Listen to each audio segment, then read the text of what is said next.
And tonight on the Daily Wrap, hundreds of U.S. troops now being sent back into Iraq in the heart of an ISIS stronghold. Baltimore under siege as the murder rate rises to its highest level in 25 years. And two officers now saying, on camera, the police force there feels abandoned by the mayor.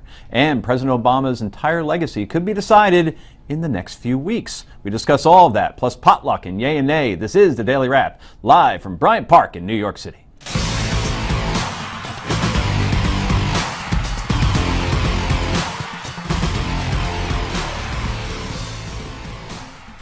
And welcome to the show, everybody. Rick Unger, Sirius, also live from Bryant Park in New York City. Yes, that's right. But no one knows probably exactly where we are. I'm sure they do out there in Tuscaloosa, Alabama. Bryant Park. That's true, Tuscaloosa. Yeah, they know. Home of the University of Alabama. That's right. Who Ohio State beat this year on its way to the national championship. I'm not saying anything. Everything about happens that. for a reason. There are no accidents. Anyway, no accident that Brad Hirschfield, the editor of the Wisdom Daily, here tonight as well in purple. That's a new look for you. Yeah, it is. Yes. Good to be here. And Noah Rothman before he heads off to Mexico with the family. We're going to talk about that for a little bit. We appreciate you being here. You are the editor of Commentary Magazine. Thank you for having me, and I appreciate that everybody now knows exactly where we are, so we can say we'll give them the hotel. And be very afraid. Yes, we'll let them know the hotel. Security will escort us out. Okay, enough chit-chat. Time for the Daily Download.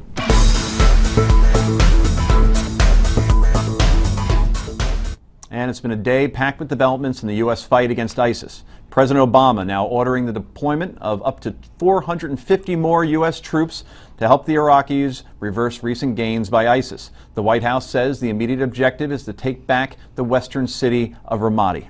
The strategy that we have discussed today in terms of ramping up our training and advising and assisting mission reflects the concern about the situation in Anbar province. The Speaker of the House, John Boehner, he supports the ramp up, but says much more needs to be done. I support the tactical move the president's taking, but where's the overarching strategy to deal with the largest state sponsor of terrorism in the region, Iran, and to deal with ISIL and all of their related groups? And meanwhile, at the G7 summit in Germany, the president said the U.S. strategy against ISIS is incomplete. The ramp-up of U.S. troops comes the same day the State Department confirmed the death of the first American to die fighting ISIS. Keith Broomfield was killed while fighting with Kurdish forces against ISIS in Syria. We're now joined by former Navy SEAL and FBI Special Agent Jonathan Gilliam. Jonathan, thanks for joining us. We appreciate it.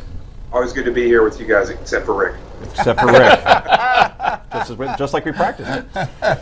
So, Jonathan, what do you make of this new move by the Pentagon? Look, this is like playing with a yo-yo. It goes up and goes down, and there's nothing really. You get nothing out of playing with a yo-yo. It's the same thing with this.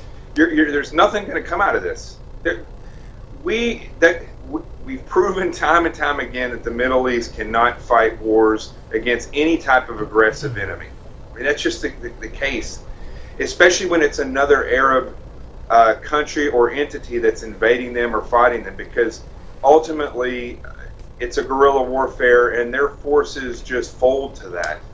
Because once they can get in and infiltrate a city and get the community to fall, the rest of the people are going to fall. And unless we go in there with a coalition of westernized nations that have technology, that understand the reality of fighting, that you don't just get equipment and walk in there and then come back out. I mean, we need to have real fighters on the ground, and this is just another. Even John Boehner upsets me in what he said, because he is like everybody else differentiating between different ideologies, and the fact is, I don't care if it's Sunni or Shia, fundamental Islam is our biggest enemy in the world right now. We're in World War III, and unless we realize that, and the world realizes that, one of two things are going to happen. Groups like ISIS are going to come together, and they're going to continue to recruit all over the world and eventually cause even way more major problems that we've seen here and there in the little terrorist attacks they've had. Or Iran's going to get a nuclear bomb, and they're going to go crazy on everybody. I mean, we have no tactics. Jonathan, it's Rick Unger. Let me see if I can make being with me just a little more unpleasant for you. You know I love you. So what I just heard you say is that nothing can be done there unless the United States commit full force to going in there and solving all their problems? How can that possibly work out? Well, I'll tell you, Rick, that's a good question. And I'll tell you, if we look at the very beginning of the Iraq War, if we look at the very beginning of the Kuwaiti conflict where we went in, we went in with a coalition. We went in with full force, and we just rocked the house. We took back everything that we wanted in that area. We then look at how we maintained that structure, and then we slowly pulled people back. We've never really fought like that, with the exception of Fallujah, where the Marines went in and did an amazing job. Even in Afghanistan, we've seen that unless you go all out in these things, you're just not going to stop it. So this is what kills me, is that people use the argument saying that they're war weary, but they're not war weary. We are battle weary, because we have not fought a war. You fight a war to finish it. We just have been fighting battles, and it doesn't do any good. Well, Jonathan, as the U.S. gets ready to send more troops to Iraq, there is a report that ISIS might have its hands on a weapon of mass destruction. That's Australian intelligence officials. They're now concerned the terror group has acquired enough radioactive material to make a devastating dirty bomb. So does that change the equation when it comes to our war against ISIS? Well, look, it should change things, because here's the reality. We didn't stop recruiting. Now they're recruiting everywhere. We didn't go over there and help Iraq. Now they have all of our equipment. Now they have these super IEDs where they're like, it's not just a one shell, mortar shell in the ground. We're talking thousands and thousands of pounds of explosives that could take out an entire convoy. And now possibly a dirty bomb. I mean, I'm telling you, this is a disaster, and we are just perpetuating it because we are like stuck in the middle. We don't want to fully commit. Even if we came back home and did nothing and totally secured our own borders and took care of everything here, we are eventually going to have to go back to the Middle East. That's just the way it's going to be. Well, Jonathan, I agree with you on that. You can't kind of get a girl pregnant, and you can't kind of fight a war. You either have to commit all in, or you can't just do these things in little pin pricks. And we certainly agree with you on that, and certainly appreciate you coming on. Thanks so much. You got it, anytime. Okay. So meanwhile, ISIS is threatening to execute 88 Christian refugees in Libya. In April, 28 Ethiopian Christians were murdered by ISIS in Libya. And once again, the expansion of ISIS to Libya shows the power vacuum left behind in Libya after the administration-backed efforts to oust Muammar Gaddafi. So, Noah Rothman, what can be done? Well, I'm not entirely sure what can be done about Libya at this point. The city of Sirte has apparently fallen. Sirte is located on the Mediterranean. It's directly across from Italy, where there are approximately 50,000 refugees from North Africa. More refugees are flowing into Greece. This is now a humanitarian crisis. Where we have the opportunity to do something is in Iraq. And this mission, where it is kind of a shift, consists of putting more American soldiers into hostile territory in Anbar, setting up forward operating bases.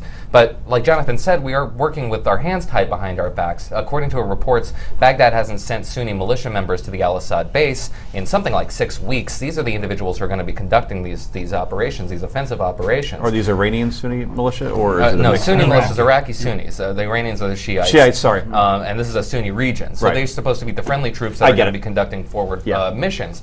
But these Sunni clerics that are there are under pressure now to embrace ISIS. This is the strongest tribe in the region. We're seeing the desurgification, as it were, of this region. After so much work to make the Anbar Awakening happen, it's coming apart on us. I don't really see how we can reverse that strategy with 450 American soldiers. Brad, do you think that Americans are paying attention to any of this on any serious level? I know we do in the bubble, but I don't see it. I see it as kind of like, well, it's happening over there, and who really cares? I think that's probably true for the majority of Americans. That's why I think what you opened with becomes really important. People need to understand that across the Middle East, there is a genocide against Christians going on.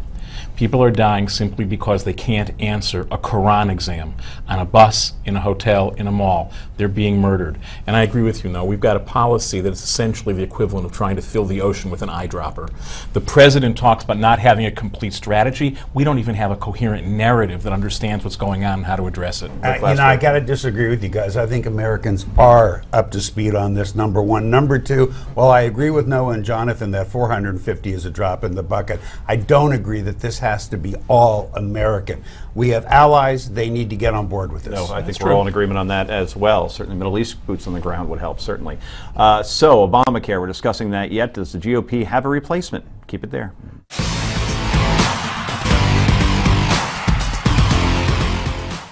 And welcome back to Daily Wrap. I'm Joe Concha, along with my co-host Rick Unger, Brad Hirschfield, and Noah Rothman.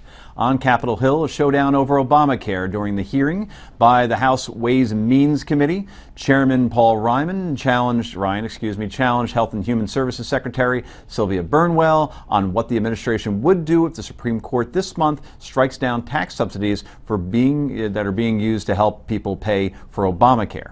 Her response? You guys figure it out. What will the administration do? Will they stand up with one piece of paper and say, my way or the highway, or will they work with Congress to address the situation? So the problem that occurs if the court decides against us is that they have made a decision that the subsidy You're not going to isn't answer the available. question, are you? No, the answer is the problem that gets created is subsidies aren't available. They aren't available for millions of Americans. They lose their insurance. It drives up costs in the individual market. To solve that problem, the critical decisions are going to sit with the Congress or states. Playing games, Paul. Okay, I'm sure Rick wants to jump in on this one. The interesting part about this is she's saying basically, okay, states will need to figure it out. 26 of the 34 states that use the federal exchange have GOP governors. Yeah. This could get messy in a big hurry. Unless Congress does something about it. Look, Paul Ryan, along with every other Republican who's trying to pretend that this is the problem with the administration, even though the American public isn't buying it already for 1 second, he's not going to get away with it. It's Congress who has the power to fix this by fixing 4 words if the Supreme Court rules that the 4 words, go the way that the president doesn't want it to go. There's no way out of this. Now, they can come up with a new plan if this one's going to fail because of it. They haven't so far. Some tell you that they've got one, but they're not going to tell us what it is until the Supreme Court rules. It's all a bunch of baloney. They got nothing because they can't have anything, because there is no way to give people with pre-existing conditions coverage if you don't have mandated insurance. Folks, they've been trying to figure it out since the dawn of time. There's no other way, and the Republicans know. No, you're going to turn the show into an echo chamber, I have a feeling, and repeat everything that Rick just said. Precisely. Yeah, I don't disagree with a lot of your logic, frankly, but the notion that this is not an administration problem, when we had a law in 2010 that was passed without a single Republican fingerprint on it, and if this provision is overturned, it is explicitly as a result of reading the law that was passed. How this becomes a Republican problem is a bit of a stretch. Now, I'll agree that it's not necessarily an administration problem until Republicans make it one. They will have a problem with not restoring subsidies. It's frankly immoral and politically problematic for a bunch of people to lose their insurance through no fault of their own. What they will do is they'll pass an insurance provision that extends it over into 2017, but they'll also pass something along the lines of a repeal of the mandate, the individual mandate. That will force the president to veto it, and boom, there you go, the president has rid you of your insurance. They'll play politics instead of actually addressing the problem. Oh, nobody ever plays politics. No, I understand. No, especially with the Affordable Care Act. You think Americans aren't going to know that? Of course they will. Look, if you do that, the president will have to veto it because you just destroyed the possibility of insurance companies.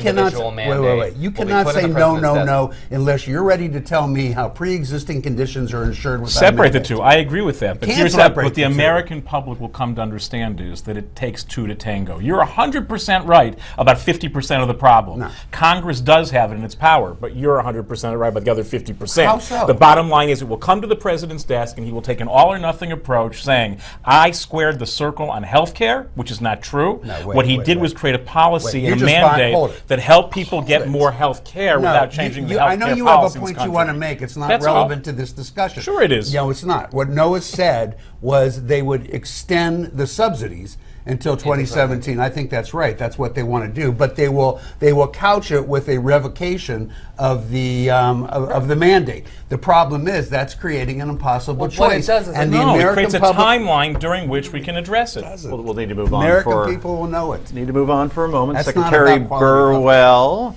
echoed something the president said yesterday about Obamacare. Let's take a look. It seems so cynical to want to take coverage away from millions of people, to take care away from the people who need it the most, to punish millions with higher costs of care, and unravel what's now been woven into the fabric of America. Now, millions of Americans are already dealing with higher insurance costs. Didn't the president say Obamacare would reduce health care premiums as he tried to sell the law? Brad Hirschfield. Look, even the Washington Post gave him 3 Pinocchios on this claim. And we are now seeing that health care costs, based on what the insurance companies want, are going to go up significantly. Though, as we talked about earlier, not as the most egregious end of the spectrum, right? That's where the media actually doesn't help. They all want 25% increases. It's not true. They want 12 to 15% increases, and they would still have to be legally allowed, and they're probably not going to get them. But it is true that the claim that somehow this would give more people more of what they want for less of what they need to pay, it doesn't work that way. That's a fairy tale. And that's why even the Washington Post, on that claim at least, said 3 of 4 Pinocchios, Mr. President. No. I can think of a few laws that were part of the fabric of American society that were summarily ripped right out of that fabric. And a lot of them that looked like it was just going to be inevitable, this was the way that things were going. When the 18th Amendment to the Constitution was passed, half the country was already dry. Prohibition was the way of things, and it looked like that was always going to be the case. By the time it was repealed, we had realized that this was an utter failure, a good experiment, but a disastrous failure, and we never went backwards. This is the kind of thing that I think is making our own argument for us. I would kill to see you during Prohibition. I'd have been bootlegging. Are you kidding? Right, I'd have been good point. bootlegging. I wouldn't have any heebie-jeebies. Look, I mean, let's just be honest here. We've all acknowledged that Obama wasn't particularly truthful when he said you can keep your doctor and all that stuff. And we're all disappointed about the rates that the insurance companies are trying to jam through this year. As my friend Brad here said, it's not going to be as high as they asked, but it does look like it's going to be higher than what we would expect. We would have expected 6 to 8%. We're looking at 12 to 14%. Not good. Okay. Well, that will be the last word on that for now. Have to see how the Supreme Court rules on this one. This will be fascinating, what this can do to the president's legacy if this ends up going away. We're going to talk about that a little bit later. But coming up, are the Baltimore Police letting the bad guys win? Stay tuned. Don't go anywhere.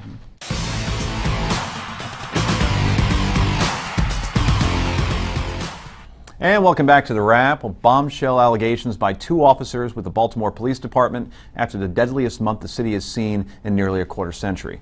42 people were killed in the month of May alone. The officers telling CNN now that the city is letting the bad guys win. This in the wake of the police custody death of Freddie Gray. In the riots days later, the officers say police are now being less proactive, less aggressive in combating crime. And ultimately, it does a disservice to the law-abiding citizens. It does a disservice to the business owners. It does a disservice to everybody except the criminal element, because they are in their glory right now.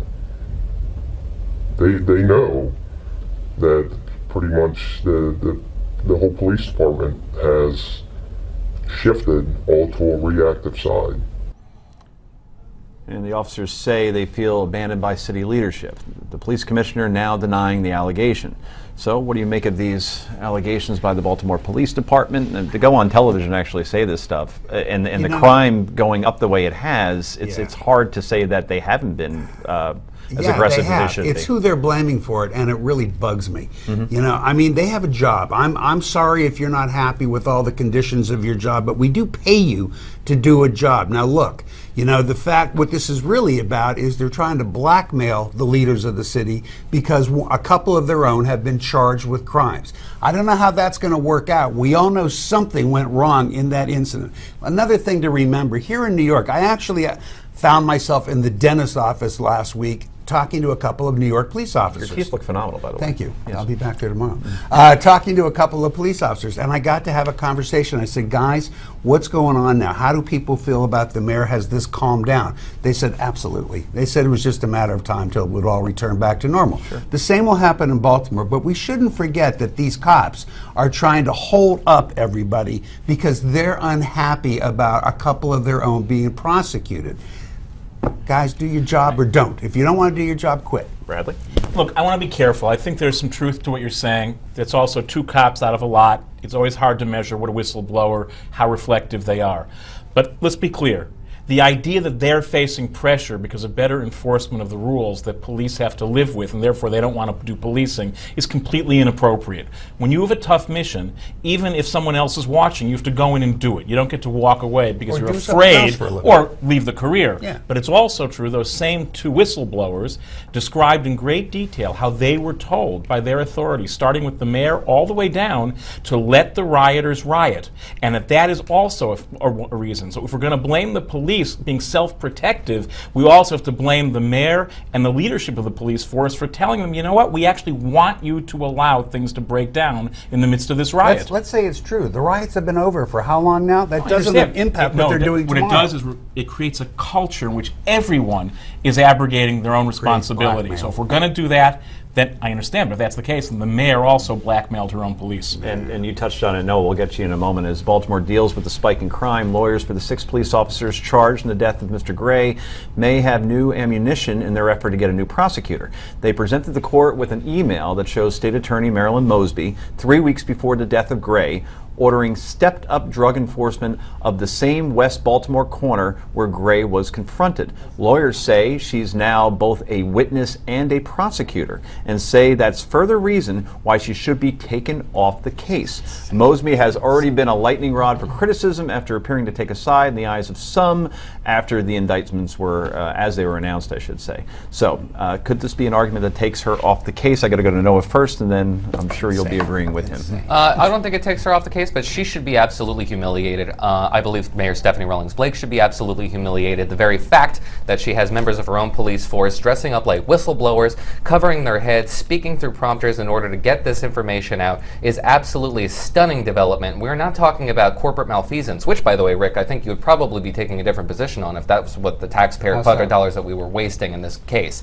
But because we're talking about a police force where individuals have been shot and killed in the line of duty, I don't think it was all that long ago that we were discussing the assassination of 2 New York City police officers. It was targeted directly as a result of this whipping up of a frenzy of individuals who are saying that the police forces in this country are out of control, and as a result we've seen reduced police forces that are resulting in bodies in the street. If we're talking about lives that matter, we should be concerned about the people who are dying in the streets of Baltimore because people are afraid to do those jobs that you say they should quit. Then they shouldn't get paid for them if they don't want to do them. And I'll get to your corporate thing because I didn't quite get it in a second. But that second part perfectly illustrates the point.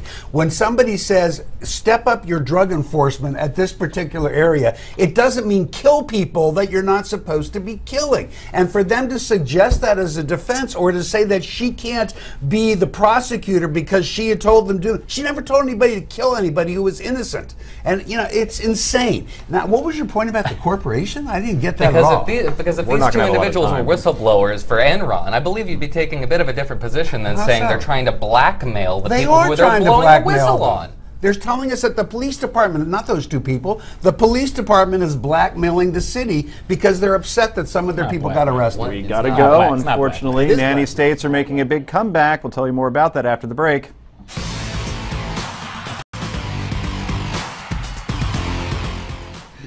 And welcome back to The Wrap. Before we get going here, we want to hear your thoughts on the issues we're talking about tonight. Go to newsmax.com/comments and let us know. We may read 1 or 2 on the air if you're lucky. Okay, well, the food police are at it again, and I'm sure Rick will take the side of the food police. Well, no, we'll be against it. No, I don't know. New York and San Francisco are taking new steps to try to save us from ourselves. Let's start on the left coast. San Francisco, the city that banned free toys from Happy Meals in an effort to tackle childhood obesity, is now going after sugary drinks. Sounds familiar. The Board of Supervisors voting unanimously in favor of requiring health warnings on ads for soda and other drinks, saying they contribute to obesity and diabetes and other health problems. I think it will set a good precedent in terms of linking the need for health warnings to sugary drinks, and we hope that other jurisdictions will follow suit. But the beverage industry says, come on, guys, seriously? Policies are wrong-headed. They don't do anything to improve public health, and all they do is single out an industry when clearly the problems with diet nutrition in this country are much more complex. And a final note is set for next week.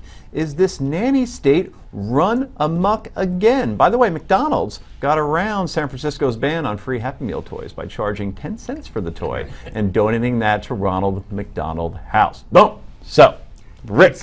To me, it's nanny state when the government tells you can't eat it.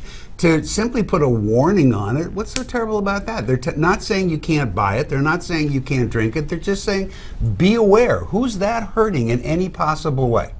Well, first of all, let's start with the visuals. It does not help that the guy who's in favor of this is rail thin, and the guy who's fighting it is overweight. The guy who actually on Now, that one soundbite looked like Ronald McDonald. A little bit, less red. Look, I understand, no joking aside, the fight against obesity is a very serious thing, but this is not real. It's not appropriate. Why? Because apple juice is as high in sugar as soda. I agree. Should be on there, too. And they're not going to do it on It there. is? Yeah. It is. Oh, crap. Fruit juice is just as problematic. It just is. turns out that a certain segment of nanny state favorers find a certain cause they can beat into the ground and sell to other people, Well, wait, and that's why they're doing it. Why aren't you rooting for labeling apple juice as We'll opposed get there. to calling them nanny staters? Because I don't believe in nanny doing it on stating. soda. So the first thing is they're disingenuous and bad at what they do. The second thing is I have no problem with warning people. But if you're going to warn people, let it be a warning, or not be a warning. Tell them what's in it, which we do on packaged goods. You want to say there's this many milligrams of sugar in it? Fine. Right. But that's not the same as saying, this will kill you. Is it nanny state when you put the label on cigarettes? No. Why? And for the same reason. Help me out here, Noah. You can't possibly make the argument you just made. It's the same thing. No, it is not. Okay, tell And us. I'll tell you why. It's very simple. All evidence tells us consuming any cigarettes leads to your And demise. all evidence tells us that eating too much sugar. Believe me, but I that's know. the key. I have diabetes. No, but that's the key. Too much. You can make a decision as a sentient being not buying to that choose how split. much to have. I know, because We'll let you Mary want all or judge that nothing. one. All or nothing doesn't let's do hear it. Mr. Rothman. He's had time to prepare his report. Better be good. It's not going to be that good. You asked, who is this hurting? Well, first it's hurting taxpayers who have to pay for the bureaucratic morass that we've erected in order to Just to put a label on? enforce this. So yes, that's how bureaucracies work. It has to be written, it has to be proposed, it has to be approved, it has to be enforced. And then it's hurting the consumers who now have to pay a little bit more because these corporations now have to invest a little bit more in order to make this work. You mean but to just put the like in label San on? Francisco, yes, that costs money. What do you think just it costs? Just in macro that. Just in San Francisco, if they wanted that toy, they can now get it, but they have to pay 10 cents more. You can now get your sugary beverage, you can now get your salty sandwich, but you have to pay that much more. It's only costing everybody else more money, from the taxpayer to the consumer. The only person who doesn't benefit at all from this is, people who actually know how to make their own choices, consider themselves sentient beings, and can gauge their own level of involvement. May I point out in the savings? Food buying. Let's say that there is a quarter of a penny or something that it costs more because you put that label on. Why don't you compare that to the savings of getting people to eat less sugar to the healthcare system? The public health savings are significant, but at what cost? Exactly. At what cost?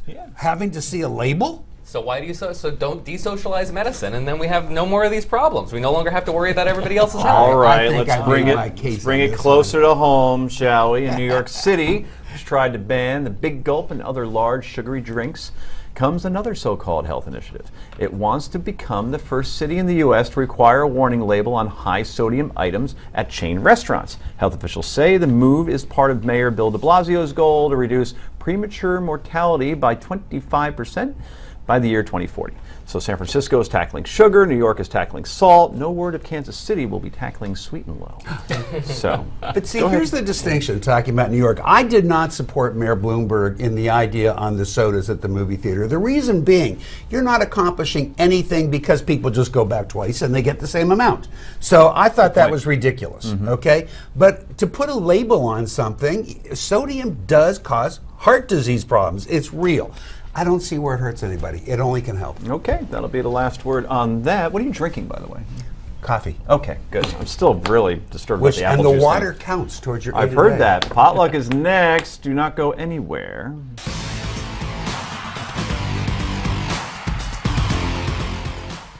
And welcome back to Daily Wrap. It's potluck time. This is part of the show. We go around the table, share our favorite stories of the day. We're going to go inverse alphabetical order. So Unger goes first. That's interesting. So after I got done trashing the police officers down in Baltimore, now I'm going to switch gears and speak up a bit for all the good police officers out there who were paying a pretty big price in the PR wars, thanks to the actions of a few bad police officers. Look, it seems like every week now we're seeing stories that are captured on video, whether it's the video camera from inside the police squad car or it's a bystander who catches it on camera. We're seeing some bad things happen with police officers. But now let's take the case of the Texas pool party. Yes, there was the one officer who appeared to get a little bit out of control. I criticized him on this show. It looked like he behaved improperly. We still have to see an investigation. He ended up resigning. But what we tend to forget when we see that is that there were 8 other police officers sent with that officer, and to the best of anybody's recollection or statements, those officers behaved completely by the book, behaved well, were calm, did the job that they were supposed to do, and were just good cops. So you've got 8 good cops, 1 guy who went a little bit off, and now we're all beating up on the police department down there. We have to keep some level of judgment. But the problem is, when that one police officer does something wrong, and I actually brought some tape that we can run of today's story, because it's like almost every day. In this particular case, the fellow who you see walking across the street, and this is going back a little bit, is blind. Here we go. He's blind. The police call him over. He was a bit nervous because he can't see who's calling him over, and they didn't identify as police. They just said, "Come here." And you can see they go to handcuff him, and then he said something. He was scared. He did not know yet who it was, and they took him down. A blind man. Now, this is not going to garner the police in that city a whole lot of goodwill, is it? Did he say he was blind? Did he say, by the way, guys, I can't see? He did. And okay. Now, he didn't as he was walking over, obviously. And the reason they showed up, there had been a report in the neighborhood of something, they reported a black man who did something, I don't even know what it was, and that's why the police were there. But it's a tough job, but you got to show some sensitivity. That was captured by the officer's own video recorder. Yeah, the dash cam. The bottom line to all of this is those who run police forces all through America, and I'm sure in almost every case they are well-intended, well-trained, good people trying to do an important job that we can't do without. They've got to start focusing on the public relations aspect of this job as much as anything else, or we're going to stay stuck in this thing we've now gotten into. You've got to train the police officers who have a tendency to do wrong, to make them understand what they're doing to their brother and sister police officers, and that's the only way we get past that. Let's not throw out the good cops with a couple of bad cops, but let's get to work on training those bad cops to behave like good cops. Is it possible for any organization to be perfect? No, it's right? not. And that's like as you said, 8 good cops, 1 bad cop, but all it takes are a couple of bad apples to spoil for the whole bunch. Unfortunately, in that type of an organization, if somebody goes way off the reservation, terrible things happen. Yep, it's gonna something be goes wrong here, we run a wrong tape or something. Very big difference. Yep. Well, I would just say that adage that it takes 1 apple to spoil the whole barrel is actually bad education. It's bad public education. What if we made a decision to do an 8-to-1 ratio, 8 stories of cops doing their jobs well and professionally for every one we decide to cover that was off the rails? That's fair. Right? And the other piece of it is, what if we began to legislate and enforce rules against police officers on the premise that only 1 in 8, if that's the ratio, and it's much lower, we know, but just on the Texas pool party 1 in 8 that is doing something wrong. My guess is you would still have real rules and real enforcement, but you would have a premise of the correctness of the officers, not a premise of the incorrectness of the officers. No, last word. Yeah, Brad hit on a point that I think is a great point, and I wanted to make it, is that you really can't reform police or even the criminal justice system, for example, based on anecdotes. Where we have macro data, where we can actually pinpoint that there's evidence that things need to be reformed when it comes to drug sentencing or bail or hearings or even the grand jury system when it comes to the Eric Garner situation. We have macro data that suggests that there's a real need for reform, but when we have instances like what happened in Ferguson or what happened with Freddie Gray in Baltimore, and we change or alter the system based on that anecdote, however horrible that anecdote may be, we end up making more harm than I think we do good. Okay, very good. And that leaves me about 8 seconds for my potluck. We'll make it very fast, actually. Over the next couple of weeks, great story in the Washington Post today, the Obama legacy could be decided. Just in the next couple of weeks. Think about this. Obamacare, in essence, could be struck down by the Supreme Court and might have to go back to the states, and that's his signature achievement, right? Iraq can get a heck of a lot worse. The Pacific Trade Agreement might not be able to go through. It's the cornerstone of his economic policy. We could go on and, and the nuke deal, by the way, that's supposed to happen at the end of this month. What if that doesn't happen? If all 3 or 4 of those things fall apart, then what's left for the president? We can't talk because we got to go. Yay or nay is next. Back with more in a moment.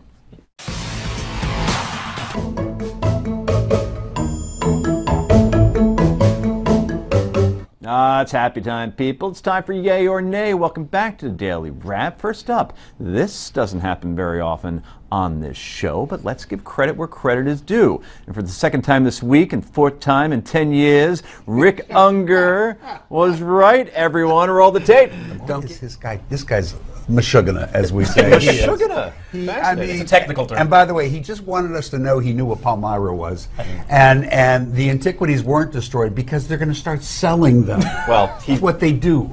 Okay, so what were we talking about there? Lincoln Chafee, right, was talking about Palmyra, and ISIS is sensitive because they're not destroying anything, and you said they're not destroying it because? Because they're going to sell them. Right. So that's what we found out. You were exactly right, Rick. ISIS is selling. Don't get used to it, folks. It doesn't happen that often. It's that broken clock rule. Anyway, no time. ISIS is selling off smaller pieces of art, artifacts, and antiquities. This according to a lengthy piece in the New York Times yesterday. But they are also, I think it was Washington Post, by the way, I'm going to correct myself there. But they are also annihilating an array of larger stone sculptures, that should be known, just not in Palmyra. So, should Rick get first dibs on some of the art that is for sale? Yay or nay? You're asking me? Nay, because despite what you may think, I cannot afford them. Oh, okay, very good. None of it should be allowed to be for sale. Anyone who's buying it should be tracked down. They're actually conspiring with ISIS. I agree. Sobering thought, but you're exactly right, yes. Yeah, I wonder how you could do that, though. How can you track? Yeah, you can track it. It's been done with the stolen Nazi art for generations. Yeah, it is absolutely doable. So there are people who can do it. Detail that kind of amount of police work to track these individuals. It's not hard. You just go on eBay and it's just like, hey, Palmyra. It's actually not as complicated. Priceless. It makes a very profound statement about not allowing ISIS to commercialize terror. I'd certainly welcome it. Okay. I just don't know if it's feasible. No jokes with Brad on this one. I'm going to stay away from that. Sorry about that. Just like, please. But he's right. He was exactly right. Anyway, Senator and 2016 hopeful Lindsey Graham may not be married, but that's not letting him stop him from getting to the White House. Telling the Daily Mail, and we quote, "We'll have a rotating First Lady." Yep, the 59-year-old bachelor says,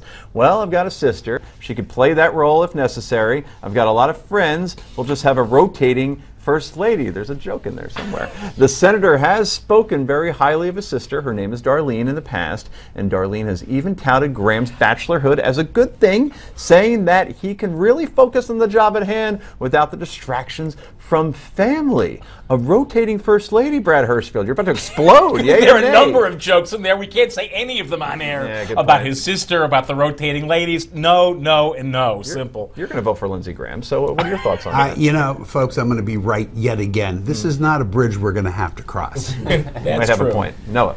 Yeah, he could have just said, I'm going to be married to the job. And that would have been the end of it. And we that's wouldn't have artful. had very many jokes to tell about that one. Wow. At least none that, that would get us in a lot of trouble. A little bit of trouble. Haven't had a bachelor president since the 1880s, I believe. Somebody look that up while I'm in prompter and we can find out what that name is exactly. I'm being serious. Well, it's hard to disagree. Apple seems to have an app to help us in every aspect of our lives. The new addition to its health app, set to roll out this fall, will focus on reproductive health and will allow users to keep track of exactly how often they're having the S word, SEX, as well as whether or not they use protection. This information can then be shared with other health-related apps at the user's discretion. Apple promises the information will be kept private unless a user chooses to make it public. But come on, our photos were supposed to be safe in the cloud too, and we all see how that worked out for Noah. So, Apple tracking our sexual activity, yay or nay? Sadly, I'm not in need of any help when it comes to tracking these issues, so, you know, You're nay. a married man. Yeah, Actually, that answers right. the question. Yes, go ahead. That could be interpreted a lot of different ways. No one needs to be tracking this. If they think it encourages people to a more sex-positive place, great, but this is not the way to get there. Okay, Noah? I'm going to channel Rick and say that this is fantastic because all this data can go to a central database where we hike the premiums on individuals who don't use prophylactics and end up costing us money for their STD care. Outstanding. He's got a point there. He does. There you That was go. good. He hijacked the yay or nay to get in the last word on you. You know, I got to admire that. I do. I'm sorry. Effective. That was good. earned my pay. Noah, you're job. learning, brother. I'm learning You're from the learning. best. You're From the learning. Noah is a magnum man. This we know. Anyway, panel, thank you so much for being there tonight. We appreciate it. Newsmax Prime, JD Hayworth, that's next.